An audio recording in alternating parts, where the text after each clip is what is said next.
선생님은 5.10 총선에 반대하는 발언은 계속하겠지만 방해는 하지 않겠다. 김규식 선생님은 단선에 반대하지는 않으나 참여는 하지 않겠다라고 얘기합니다. 그리고 두 분이 공동으로 이런 얘기를 합니다. 미소 양군 철수를 하더라도 북의 남침은 없을 것이다. 이 점은 석연치 않습니다. 왜냐? 제가 첫 시간에 말씀드렸던 류어완 보고서 기억하시나요? 류공사가 김구 선생님을 경교장으로 찾아가 만난 날짜는 7월 11일입니다. 그러니까 이 공동성명이 나오고서 2달 정도 시간이 흐른 뒤죠. 이때 김구 선생님은 다음과 같이 말씀을 하시죠. 러시아 사람들은 비난을 받지 않고 아주 손쉽게 그것을, 여기서 그것은 북한군입니다. 그것을 남진하는 데 써먹을 것이고 단시간에 여기서 정부가 수립될 것이며 인민공화국이 선출될 것입니다. 그러니까 한반도 전체에 공산정권이 들어설 것이다 라는 예측을 하고 있는 겁니다. 그렇다면 5월에 말한 김구 선생님의 발언, 미소 양군이 철수하더라도 북의 남침은 없을 것이다라는 이런 발언과 7월에 했던 발언, 북한이 곧 남침할 것이다. 그리고 군사적으로 남쪽을 압도해서 한반도 전역이 공산화될 것이다 라는 인식 사이에는 어떤 인식이 변할 만한 계기가 있었을까요? 5월부터 7월 사이에는 이렇다 할 만한 정치적 격변은 없습니다. 물론 소요 사태랄까 뭔가 부글부글 끓어오르는 듯한 일은 일상이었습니다만 결정타는 터지지 않습니다. 바꿔 말하면 김구 선생님이 이 정도 180도 의식의 전환을 할 만한 외부적 요인은 없었다라는 얘기입니다. 그렇다면 김구 선생님의 진심은 무엇이었을까요? 북한의 남침이 없다고 확신한 이 5월 공동성명이 김구 선생님의 진심이었을까요? 아니면 북한이 곧 남침해서 군사적으로 남쪽을 압도하고 한반도 전역에 공산정권이 수립될 것이다 라는 취지의 류공사의 보고서에 나오는 이 발언이 진심이었을까요? 판단은 시청자 여러분이 해주시기 바랍니다. 김구, 김규식 두 분의 공동성명으로 다시 돌아가 보겠습니다. 4가지 중요한 쟁점이 여기에 적혀 있습니다. 첫째, 남조선 단정을 반대하는데 남북 대표단의 의견이 일치했다. 둘째, 북조선 당국자도 단정 절대 수립 않겠다고 확인했다. 그러니까 남쪽에서 단독정부를 수립하겠다고 해도 북쪽에서는 통일정부가 아니면 자기들의 단독정부는 수립하지 않겠다는 약속을 했다. 이런 얘기죠. 셋째, 단전은 절대로 하지 않겠다. 저수지 개방을 김일성이 쾌락했다는 내용입니다. 네 번째는 고당 조만식 선생의 남행도 미국에, 그러니까 멀지 않은 장래에 성사되도록 노력하겠다고 약속했다. 이런 내용입니다. 김규식 선생은 덧붙여서 김일성이 단전을 하지 않겠다고 확언했으며 농업용수도 계속 방류하겠다고 했다라는 얘기를 했습니다. 2번, 3번에 걸쳐서 확인을 한 거죠. 단전 문제가 첨예한 이슈였던 까닭이 있습니다. 해방 당시에 한반도 전체의 발전량의 92%는 북에서 나왔습니다. 남쪽에서는 불과 8%에 불과했죠. 당시 남쪽에서 쓰고 있던 전기의 60%에서 66%, 그러니까 3분의 2 정도를 북한에서 보내주는 전기에 의존하고 있었습니다. 공짜로 쓴 건 아닙니다. 소련 당국과 북한이 요구를 해서 미 군정이 전기 사용료 꼬박꼬박 납부를 했습니다. 휘발유를 주기도 하고 고무신을 주기도 하고 잉여물자를 주기도 하고 아무튼 공짜로 쓴 건 아니죠.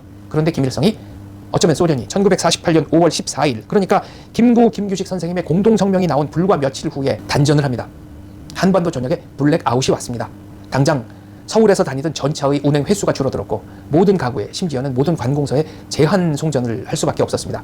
농업용수도 부족해서 당장 그 해에 약 55만 톤의 곡물 손실이 났다는 기록도 있습니다. 그래서 저는 어쩌면 이 단전 조치가 대한민국 국민들, 남쪽에 살고 있었던 수많은 사람들이 북에 대해서 좋지 않은 감정을 가지게 된 결정적 계기 중에 하나였다라고 판단을 합니다. 공동성명에는 이런 내용이 또 나옵니다. 김규식 선생님은 공산주의를 좋아하지는 않지만 긍정적으로 한국 전체에 공산주의가 압도할 것을 느꼈다라고 합니다. 김구 선생님은 북한식 정권이 남한에도 들어서는 것을 원하지 않는다라고 했습니다. 이런 발언으로 추정컨대 두 분은 절대로 공산주의자가 아닙니다. 그리고 김구 선생님은 임시정부 주석 시절에 공산주의자들에게 여러 차례 치를 떨었다라는 기록이 있습니다. 왜냐하면 김구 선생님이 추구했던 것은 우리 민족에 의한 민족국가 통일정부의 수립이었고 공산주의자들은 사상의 조국, 그러니까 국제공산당의 지령을 받는 전세계 공산화가 목표였기 때문이죠. 김구 선생님은 공산주의자와 정치적으로 한계를 갈 수 없다는 사실을 여러 차례 천명했습니다. 하지만 1948년에는 공산주의자에게 이용당했다라는 결과만큼은 사실인 것 같습니다. 다시 남북연석회의로 돌아가 보겠습니다. 4월 30일 전조선 정당사회단체 지도자협의회에서 나온 공동성명입니다. 제가 한번 읽어보겠습니다. 공동성명은 모두 4개항으로 이루어졌습니다. 1항, 2항, 4항은 요약본으로 읽고 3항은 전문을 소개하겠습니다. 제1항, 소련이 제의한 바와 같이 외국 군대는 우리 강토로부터 즉시 동시에 철거하는 것이 조선 문제를 해결하는 가장 정당하고 유일한 방법이다. 제2항, 남북조선 정당사회단체 지도자들은 왜군이 철거한 이후 내전이 발생할 수 없다는 것을 확인한다. 이들 대정당 사회단체들 간에 성취된 약속은 우리 조국의 완전한 질서를 수립하는 튼튼한 담보이다.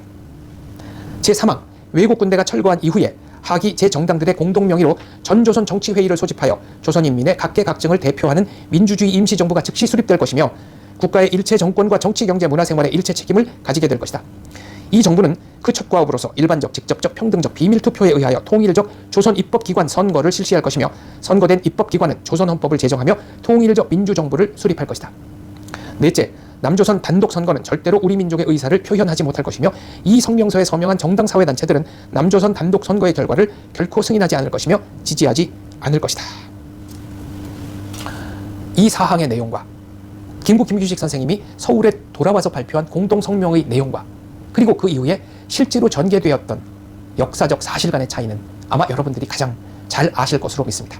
그리고 결정적으로 류위완 보고서에 나오는 김구 선생님의 발언은 이 모든 것들을 뛰어넘는 뭔가 풀리지 않는 의문으로 여전히 남아있습니다. 1948년 4월에 있었던 김규식 선생님의 평양행 그리고 남북연석회의에 관해서는 조수왕 선생 같은 분은 이번 방북은 완전 실패다, 모욕당하고 들러리 섰다라는 취지의 발언을 하셨고요.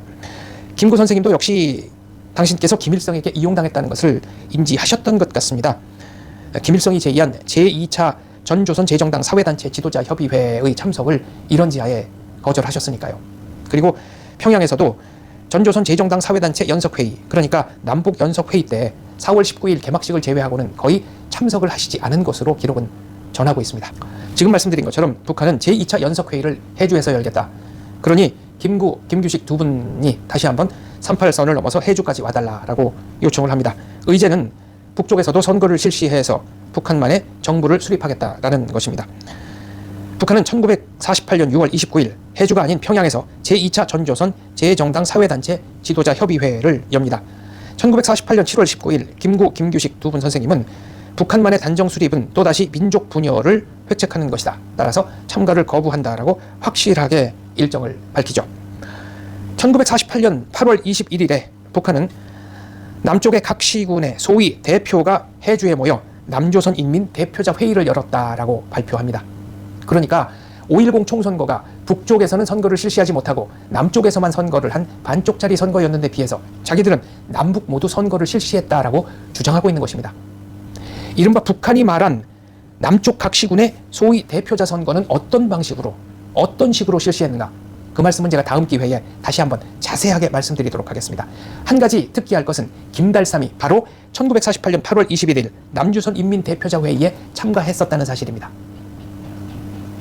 22살, 23살 청년에 불과했던 김달삼이 왜 여기를 갔는가 하는 문제도 제가 다시 한번 자세하게 말씀드리도록 하겠습니다. 오늘의 주제는 레베데프의 비망록입니다. 1994년에 부산일보 송광호 당시 모스크바 특파원이 발굴했습니다. 그래서 연일 신문에 대서 특필이 됐고요. 부산일보와 중앙일보는 이 레베데프 비망록을 근거로 해서 장기간 연재 기사를 내기도 했습니다. 현재는 레베데프 비망록 자체가 책으로 출판이 돼서 누구나 볼 수 있습니다. 레베데프는 누군가? 1945년 8월에 이미 북한에 진주했던 자입니다. 당시 직책은 소련 점령군 사령부 정치사령관입니다. 1947년 7월부터는 민정사령관직도 겸했습니다. 서울에도 온 적이 있습니다. 47년 7월에 열렸던 미소 공동위원회입니다. 덕수궁에서 열렸죠. 미국